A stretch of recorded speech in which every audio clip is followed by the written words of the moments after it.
Jangan bimbing sosok siluman penghuni di mustaka. Jagoan kehancuran Radeung tolong Radeung.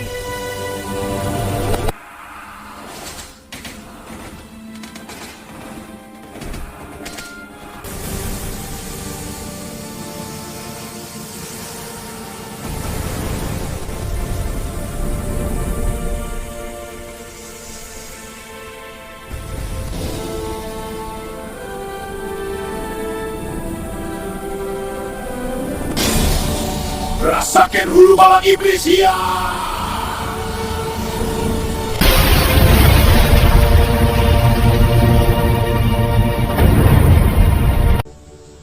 Ulah hilap subscribe, like, sareng komen apa biasa.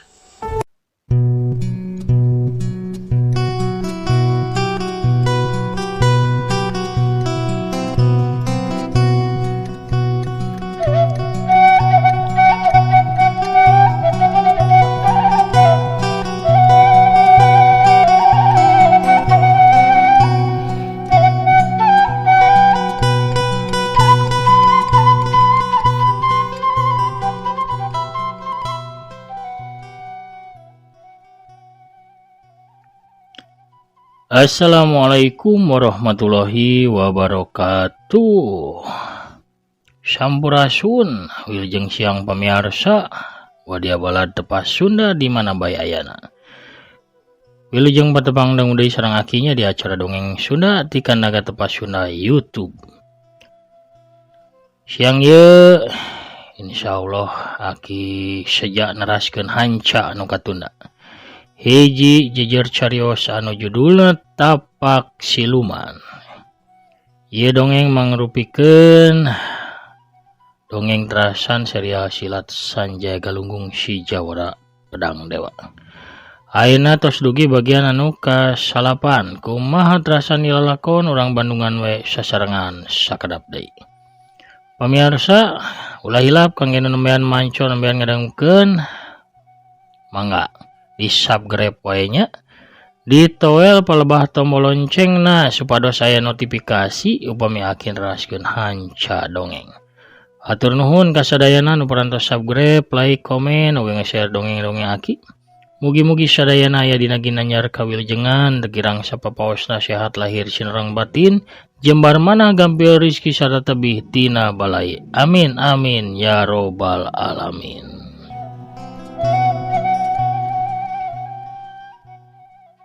Urang gereuyeuh deui dongengna pamirsa para samakna sor bajigurna mangga kaparayun sadayana prung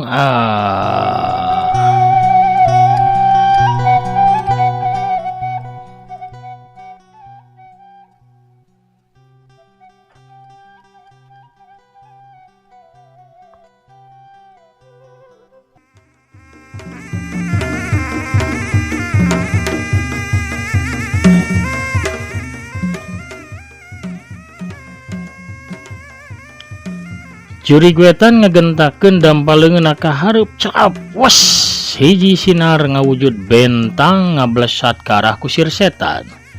Sakali ieu mah bentang beureum teh dibarengan ku haseup. Tandana jurigwetan ngerahkeun tanaga jero sapinuhna. Kusir setan rikat nyabut pecutna. Pecut dihembatkeun langsung manjangan deui. Tungtung pecut mancarkeun sinar beureum ngolebat gancang nyamer kana sinar beureum kawas bentang anu harita narajang datang.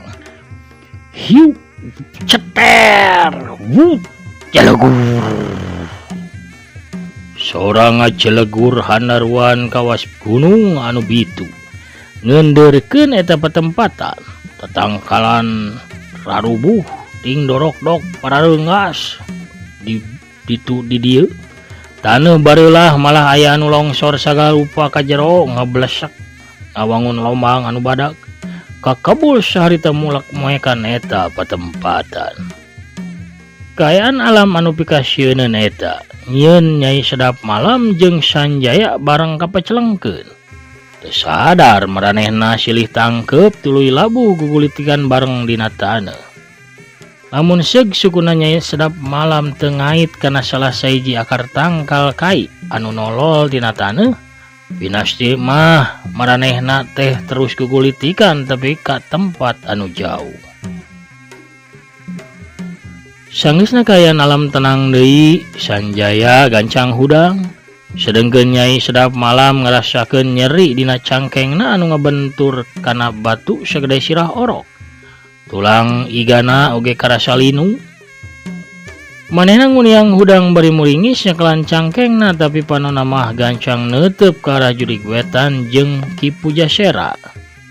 Sanggeus samemeh na nempo heula ka jawara pedang dewa dina kayaan anu jag-jag belejag.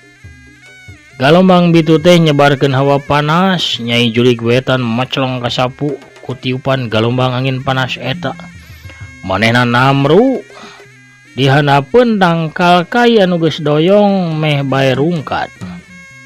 Beungeutna katempo beureum semu geuneuk. Bukna anu cawutut bodas teh sempet kaduruk sawareh. Jubahna oge rubak rabek sararoeh jeung barolong di ditu di dieu ngelunkeun hasyuk. Sigana sinini teh ngaranna Pantatu anu parna. Katempo tina juru panonna ngalei getih kentel ngalemereh kana pipina anu geus kemong. Kusir setan ngajoprak bari nyarande kana batang tangkal anu rubuh. Awakna tusik malik. Pecutna masih dicekal di leungeun katuhuna. Panonna peureum sora humarurungna kadenge lalaunan. Napasna pondok cenghap-cenghapan. Nampak itu Sanjaya gancang ngolebat ke arah kusir setan. Sanjaya langsung ngubaran Ki Pujasera.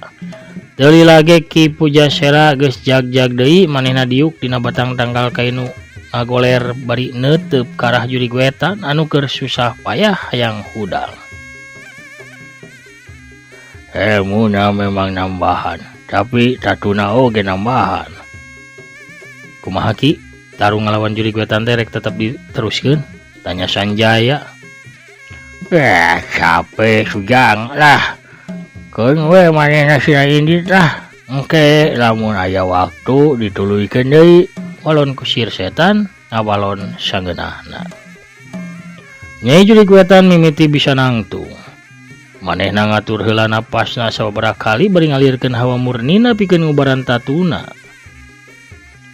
Tapi manehna masih katempo salempangan bae manehna maksakeun diri pikeun ngagero ngancam kaurut ka bogohna eta.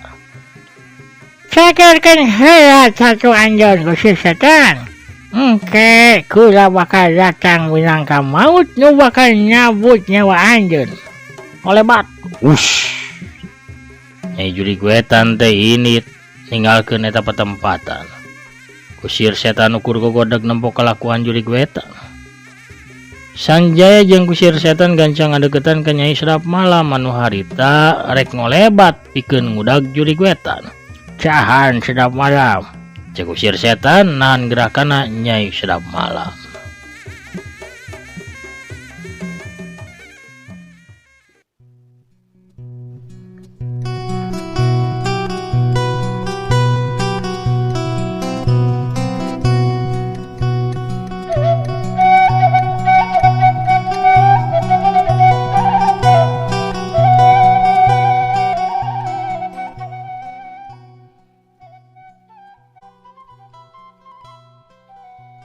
Nyai Sedap Malam ngajanteng neuteup ka Sanjaya jeung kusir setan.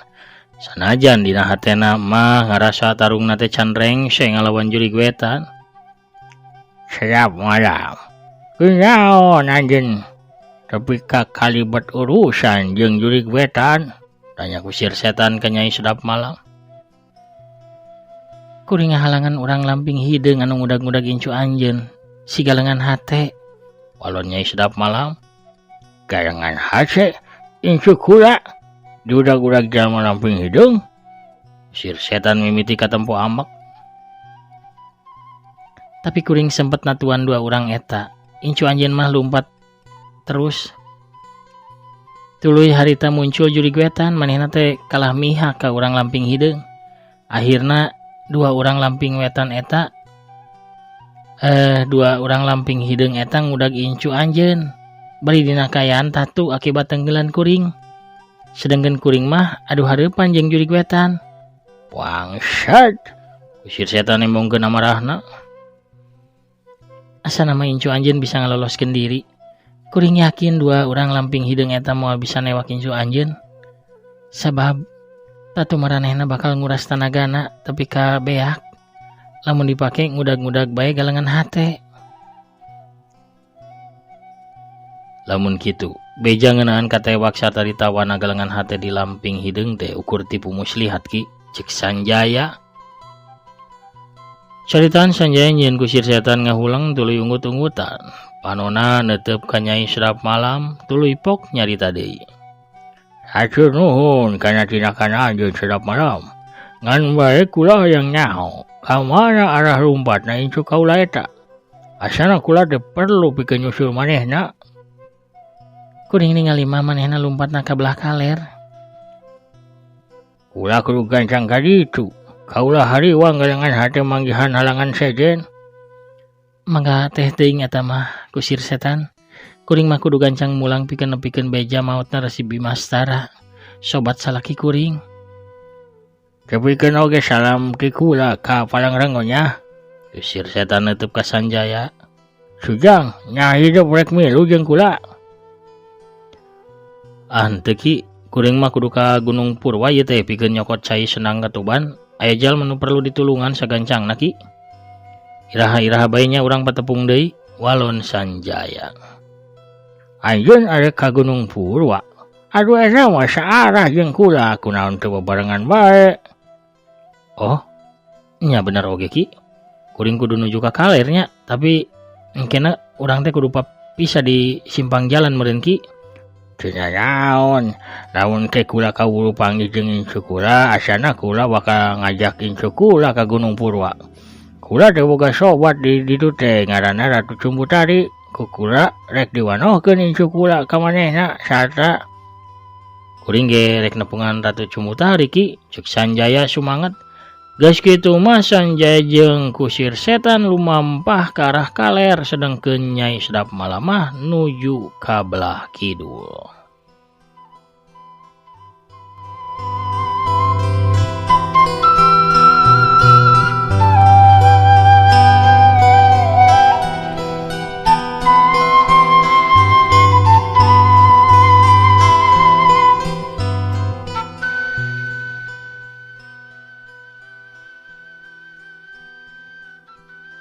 Panon poe geus mengok ngulon, tapi panon poe teh masih bisa ngawaskeun gerakan leutik anu lincah, anu lumampah di lamping pasir nu eueuh ngaranan. Lengkah gesit eta lumpat nyelusup ti hiji tangkal ka tangkal sejena. Naraba sururungkunan, kawas nu sieun ku bayangan anu ngudagna. Lengkah leutik nu gesit eta milik saurang wanoja umuran 33 taun. Bajuna hejo garis-garis emas di hareup. Panjang bajuna ukur tepi kana bujalna. Kulit beteung jeung bujalna nu koneng umyang ka tembong jelas ngagoda iman lalaki. Calanana anu merecet teh sabiti warnana hejo garis-garis emas di belah gigir. Eta wanoja kawas anu mamerkeun kasampuluran awakna anu padet ngeusi tur baleuneur. Eta wanoja teh taya lian pamiarsa. Galengan hate incuna kusir setan anu ukur kariboga saurang lanceuk deui nu ngaranna Mahligai Sukmatea. Eta wanoja pernah meh-mehan tiwas sawaktukeun ku racun milikna kembang ranjangan bae masih bisa diselamatkeun ku jawara pedang dewa. Galengan hate nyangka manehna masih diudag-udag ku dua urang lamping hideung, ku sabab eta manehna terus lumpat bari sakali-kali ngalieu ka tukang. Manehna teh nyaho lamun dua urang lamping hideung teh geus eueuh sarta teu sanggup deui ngudag ka manehna. Ku sabab tatu tina teunggelan Nyai Sedap Malam teh ngakibatkeun maranehna beuki lumpuh. Tanaga maranehna kakuras beak, tapi ka akhirna maranehna tetep mampu deui pikeun nangtung-nangtung acan. Ngan saukur nunggu ajal teuing tepi kairaha. Nu saurang manekat ngerahkeun tanagana pikeun gugulitikan sarta luncat ka jungkrang maehan maneh. Nu saurang deui mah ngalempreh bae dina rurungkunan ngadago datangna malaikat maut bari miharep aya jalma nu datang pikeun nulungan.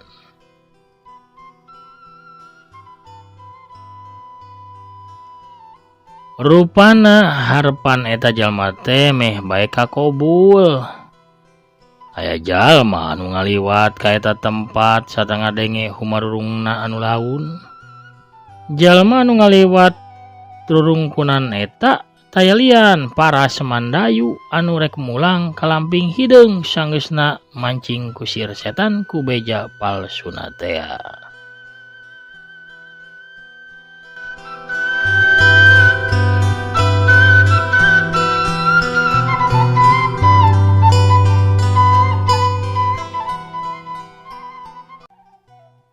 Pamirsa sadayana ulah hilap ya dongeng teh alpukahan ku afiliasi ti Shopee. Sakur kanca wargi tepas Sunda. Anu resep atanapi remen gulah galeuhnya di Shopee atanapi di Lazada. Mangga balanjana tiasa ngalangkungan produk nu dipajang atanapi nu aya di dongeng Aki. Sapertos buku novel Sunda nya atanapi ikat atanapi naon bae oge. Diklik bae salah sawios produk nu aya engke saparantosna lebet ka aplikasi Shopee. Pamirsa bebas bade gulah galeuh naon bae ge nya, mangga bade ngagaleuh lauk asin, sepatu, sandal atanapi naon bae ge tiasa bebas sakahoyong saperyogina pamirsa. Kugulah galeuhna pamirsa tetapi balanja di Shopee ngalangkungan produk nu aya di dongeng Aki. Sami sareng ngabantos kana kamajengan ieu channel. Hatur nuhun pisan pangrojongna oge kanu parantos ngersakakeun balanja ngalangkungan link atanapi produk nu aya di dongeng Aki. Hatur nuhun. Urang lajengkeun dongengna.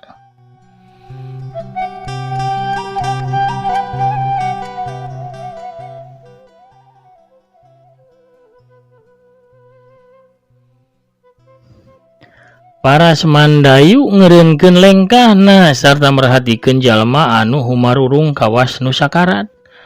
Para semandayu ngagebeg ningali eta jalma nyatana baturna sorangan. "Subogo," cek para semandayu berjeung reuwas. Jalma anu satengah sakarat teh nyatana ngaranna Subogo. Manehna maksakeun meletetkeun panonna sarta langsung bae apal sabaktu nempo rupa para semandayu sanajan bari semu bureng. Susah payah Subogo teh ngagerakeun bibirna pikeun nyarita.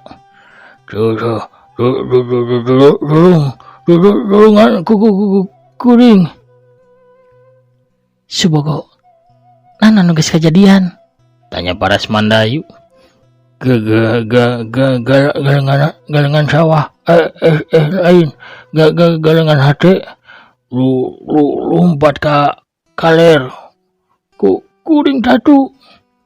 Dina hate para semandayu ngabati. Galengan hate lumpat ka kaler. Oh lamun kitu aing kudu gancang ngudag sarta newak manehna. Leuwih hade eta awewe ditewak sarta langsung dipasrahkeun ka guru. Bari henteu ngalibetkeun si Subogo ieu. Ku kitu aing bakal menang panghargaan gede ti guru. Kusabab bisa newak galengan hate tanpa bantuan Subogo atawa nu sejena. Harita Subogo masih nyarita bari jeung laun sarta haros-hos. Tulungan kuring paparas mandayu. Tulungan kuring. Hampura Subogo. Kayana anjeun teh harapan pikeun hirup. Jadi leuwih hade ge kukuring disampurnakeun katunggaraan anjeun teh. Walon para semandayu. Hiu celep des. Sakolepat sinar hejo tina curugna para semandayu ngahancak kana dadana Subogo. Subogo menelik bari ngajengkeng. Bahamna calangap sawaktu sinar hejo eta nembus dadana nyieun dadana langsung bolong bari jeung tutu. Subogo tiwas saharita di leungeun baturna sorangan. Para semandayu seri leutik nitenan layon Subogo sakedeung tuluy manehna ngablesat lumpat nuju ka arah kaler dina gerakan anu gancang pisan. Galengan hate teu apaleun lamun nu ngudagna geus ganti jalma Ku sabab eta manehna ngagebeg sawaktu lengkahna kudu direunkeun. Sabab kahadang ku kamunculanana paras Mandayu anu geus dikenal minangka jalmana lamping hideu. Galengan hate jadi regeng sabab manehna apal. Lamun paras Mandayu teh elmuna leuwih luhur tibatan dua jalma anu ngudag-ngudag manehna. Galengan hate gancang nyambut pedangna. Rek ngalawan ti dituna mah sakuat tenaga, sanajan hatena mah geus gimir ti heula.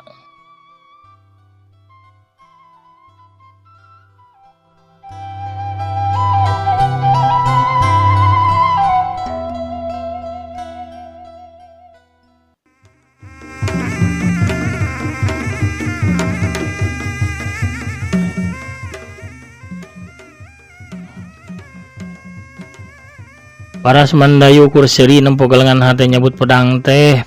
Pok manehna nyarita bari jeung sinis. Kenaon eta pedang teh galengan hate? Mencit beung anjeun sorangan? Leuwih hade piceun bae eta pedang teh. Sataturut kana parentah kuring, anjeun bakal dibawa ka lamping hideung bari teu ditatuan, teu disiksa. Daripada eta pedang kena dipake ngagorok beung anjeun sorangan. Kencang piceun pedang anjeun galengan hate. Maju anjeun, lamun hayang ngarasakeun kahebatan pedang kuring paras Mandayu. Teu sudi kuring dibawa ka lamping hideung. Leuwih hade ge kuring ngajolor jadi banusan di dieu daripada dikakaya ku jalma-jalma anjeun. Tembak galengan hate. Dasar awewe bodoh. Paras Mandayu ngagerem tuluy ngagajleng maju. Bari ngalayang dampal leungeun katuhna ngagentak hiuk hut saranggeum angin panas. Adius tarik narajang karah dadana galengan hate. Incuna si kusir setan eta gajang ngakiwar ke belah kenca hut. Plos jeger taneuh. Mawur saharita kahanca ku tenggelan jarak jauhna paras Mandayu anu pos. Hiuk hut. Sukuna anu katuhu. Sukuna paras Mandayu ngahemat tarik rek mitaskeun beheung galengan hate. Galengan hate gancang lok tuluy malas naraja ngagunakeun jurus soang nyocor beunteur. Congo pedangna nyorocos rek nobos kana angeunna paras Mandayu orok aya. Paras Mandayu leuwih rikat ngagerakkeun leungeunna ka handap dina gerakan nepak cai ngeusikan beas. Dampal leungeunna ngahanca kana pigelang leungeun galengan hate anu nyekelan pedang akibatna. Gerakan pedang jadi ngarah ka handap tuluy cereb bae pedang teh jadi nubles kana taneuh. Hiu. Pereup kenca paras Mandayu. Datang rek ngakedor careham galengan hate tapi si Wanoja di baju hejo garis-garis emas teh masih bisa pikeun hoja. Manehna langsung ngalempaikeun awakna ka tukang dina gerakan caringin rungkat disusul ku gerakan suku kenca anu ngajelepung ka luhur nyatrok gadona paras Mandayu. Hiu jedak. Dangheuk. Paras Mandayu ngadangheuk kebenangan manehna ngadayagdag ka tukang. Kasempetan hade teu dipiceun ku galengan hate anu langsung bae maju muru paras Mandayu bari metakeun jurus gulungan ombak patinih-tinih pangleler ti akina sorangan nyaeta Ki Pujasera alias si kusir setan.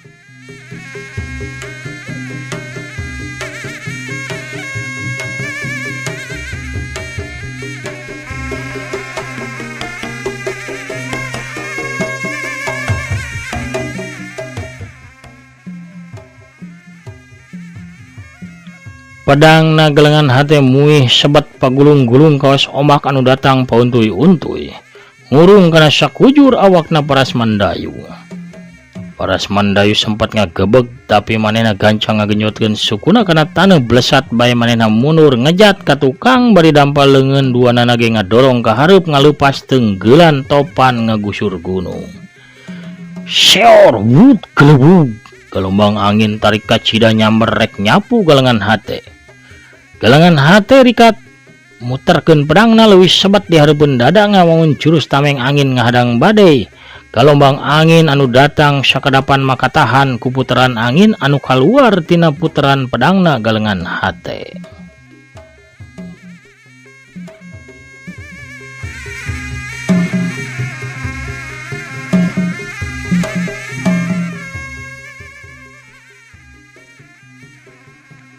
Tapi kitu nate telila, tameng angin milikna galengan hate akhir nama jebol sabab kekuatan tenaga jerona masih aya di sahanapeun paras Mandayu. Awak nagalengan hate maclang saborat tumbak kasapu ku galumbang angin anu tarik. Kalayang kudubut galengan hate ragrag dina rurungkunan. Pedangna maclang rada jauh. Galengan hate nangkarak bengkang ngarasakeun awakna anu asa pasiksa. Napasna karasa eungap. Tulang-tulangna karasana mani lalinu satulang sandi. Karak ge galengan hate teh rek maksakeun cengkat pikeun hudang. Paras Mandayu harita geus aya di hareupeunana. Sada langsung bae notok hanapeun beuheungna hiuk trok kulapes bro. Awak nagalengan hate langsung ngalempreh leuleus taya tangan pangawasa sakujur awakna teh kawas anu teu mibanda tanaga saeutik. Nempo galengan hate geus teu walakaya atuh paras Mandayu langsung nyamber awak nagalengan hate. Bari manggul galengan hate dina tak-takna. Paras Mandayu teh langsung ngablesat lumpat nuju kalamping hideung.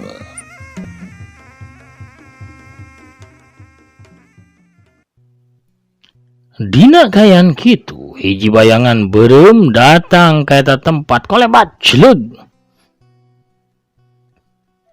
Jalman datang teh si oleng masa urang awewe tengah tuh di samping jangkung make kabaya beureum. Leungeun kencana ngelek boboko sedangkan leungeun katuna mah nyekla nyiru anu disuhun dina luhur sirahna. Kamana dieu teh? Asa aya nu garelut di dieu duaan. Nah eta tapakna mah aya lalidig. Juri gak tahu naonnya. Ini deh. Kalah ting puring kaki teh bulu bitis. Ini deh. Aduh kumahanya. Mending gerangi derwe ka lembur bisi dademit ke nu jajana di dieu mah. Pohara pamirsa. Ku dongkapna Bisarwiti atuh urang cekapkeun heula dongengna dugi ka dieu.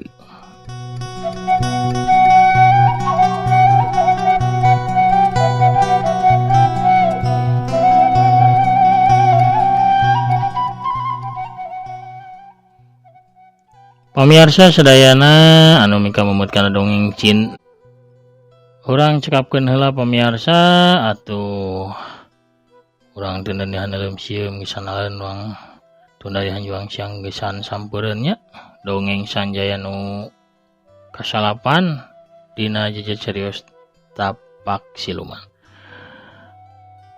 Hatur nuhun ka sadayana parantos satya manco satya ngadangukeun ugi satya ngarojong kana pedaran-pedaran dongeng aki. Mugi-mugi sadayana aya dina kabagjaan, kelancaran sagala rupi urusan oge waluya nya. Aya dina karahayuan kasinugrahan. Amin ya rabbal alamin. Pamirsa sadayana panginten sakitu heula nya nu kapihatur. Akina panginten amit mungkur heula. Assalamualaikum warahmatullahi wabarakatuh. Permios cagah hanca.